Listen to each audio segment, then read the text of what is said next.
And here's the giant head again. Always scares me when I see that. But welcome to our last objective for chapter 18. And in this objective, objective 4, what we're going to be looking at are the demand and supply or the market for land and capital using those factors of production. These two are derived demand. So let me share my screen and we'll go ahead and get after it. So share that and find my, there we go. Okay. So as I said, what we're looking at here are land and capital and their factor markets as well. So in this objective, we're first of all, remember our definition. So capital is anything that we use to produce a good or a service, with the exception of land and labor.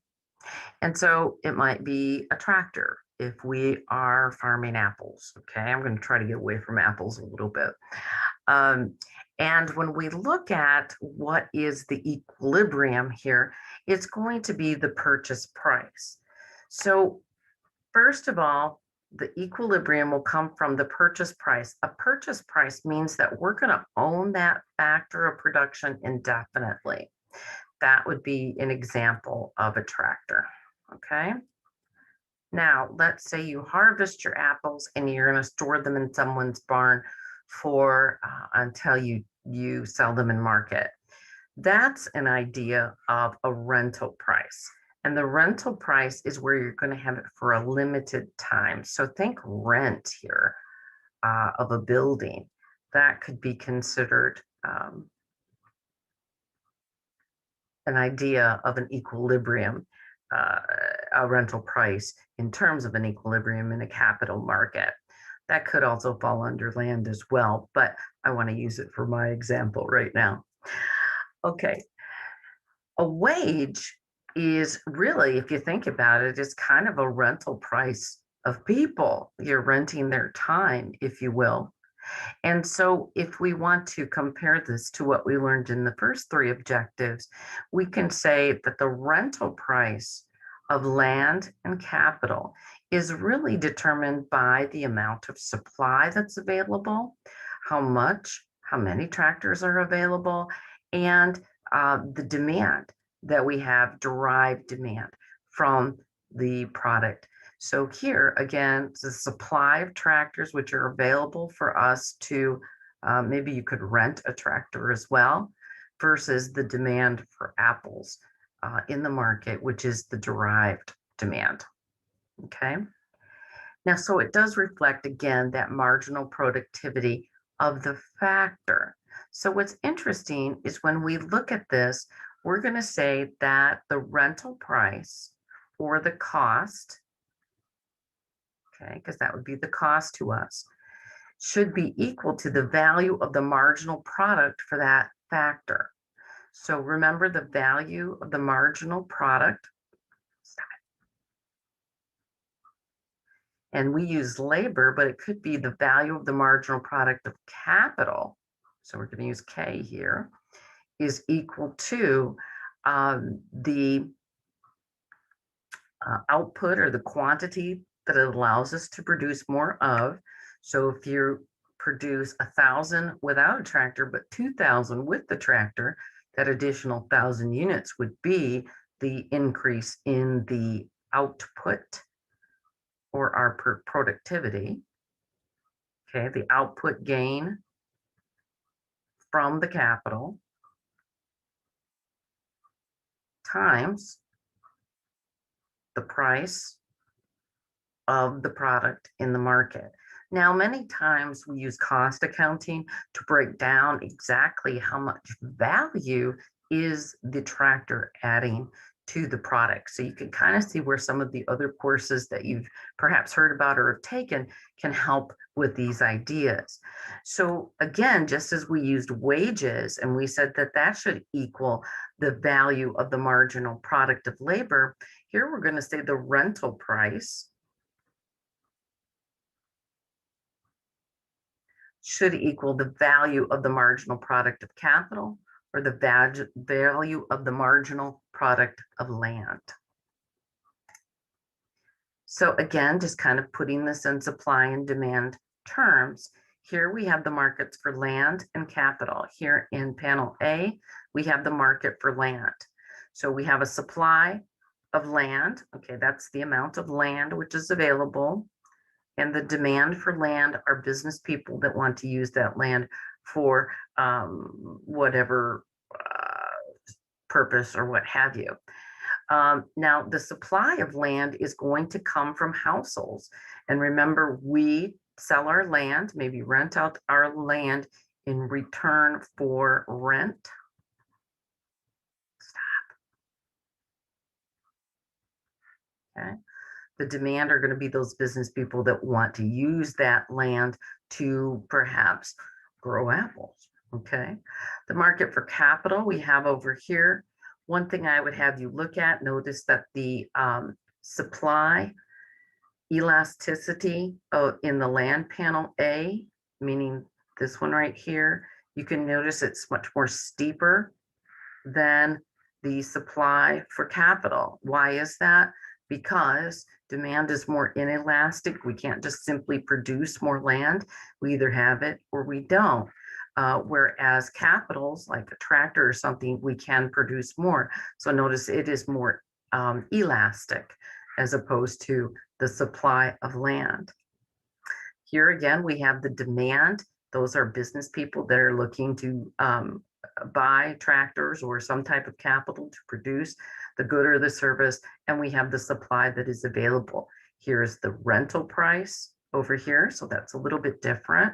And the rental price of capital and the amount in terms of the quantity in both. So in looking at the equilibrium price of each of these, we're going to say it really depends on the value of the marginal product. Okay. And remember, the marginal product is the idea of how much additional quantity output can we get from the use of this land or the use of this equipment. Then what we want to do is to multiply that by the price of the product in the market. Okay, price, and when I say price of the product, that is the in the apple example, that would be how much do tractors allow us to produce in quantity, how much more, times the price of apples in the market. Okay. Now it could also be, what's the value of the marginal product expected to be in the future? Okay, so it doesn't necessarily have to be today's quantity that increases, but the future quantity that could increase as well. Just as we have contributions, I'm sorry, let me just erase this. Just as we have contributions that might be expected immediately, but also longer term as well. Okay. Doesn't want to play nice with me, sorry. I'm trying to do 4 things at once, you know. Good Lord. Okay. All of the factors, land, labor, and capital, are linked. And so I'm going to really make that more apparent here in land and capital. So again, the price paid to any factor of production, we want to take the value of the marginal product of that factor. So the value of the marginal product of capital, the value of the marginal product of land is actually N. And then we want to look at how much that factor contributes to our increase in output. Just as we saw the law of diminishing returns in terms of labor, we also can see diminishing marginal product in terms of the contributions. So I'm going to show you that in just a moment. But again, the marginal product of any factor, so this marginal product of capital or the marginal product of land, is a factor of how much is available. Okay, so elasticities, is it in short supply, much supply, that will contribute to the marginal product. So in looking at, for example, if we have, let's say China has a lot of land. So the value of the marginal product of land in China is going to be low. Okay. And actually, I just read something in The Economist about how land actually is one of the prime components to the gross domestic product of China, being around, and don't quote me, I think 35% of the gross domestic product, because they do have a lot of land which can be used. So it will have a low marginal product because it is plentiful. However, if we have something in short supply and it's kind of scarce, then and a good example of this would also be a land type of category, but that might be petroleum. Okay, so in terms of petroleum, 44% of petroleum is actually goes into end user type of gas. And let me get the exact finished motor gasoline. 44% of that petroleum goes into finished motor gasoline, whereas 4% goes into emulsifiers that go into lotions and hand, so on. Now we know the petroleum is scarce supply, right? Especially right now at the time I'm recording this, we just released some of our petroleum reserves. So basically what's going to happen if that product, gasoline, requires a high percentage of petroleum, then it's going to have a high marginal product. If it requires a very low amount of petroleum, then it's going to have a low marginal product. And again, here's where we get the high price. Also, changes in the supply of one factor can affect changes in the supply of other factors, or the earnings of those factors when we talk about what is expected in the future. So as you can see, the factors of production, land, labor, and capital are interlinked. Much of it depends on how, I'm trying to stop my share here. Wish I could just know the hot button for that. If anybody knows, please let me know. There we are, stop share. So it not only depends on one factor, but they're all intertwined together. And that determines our output, our productivity for each of those factors. And so all of those kind of go into evaluating the cost versus the benefit of a particular factor of production.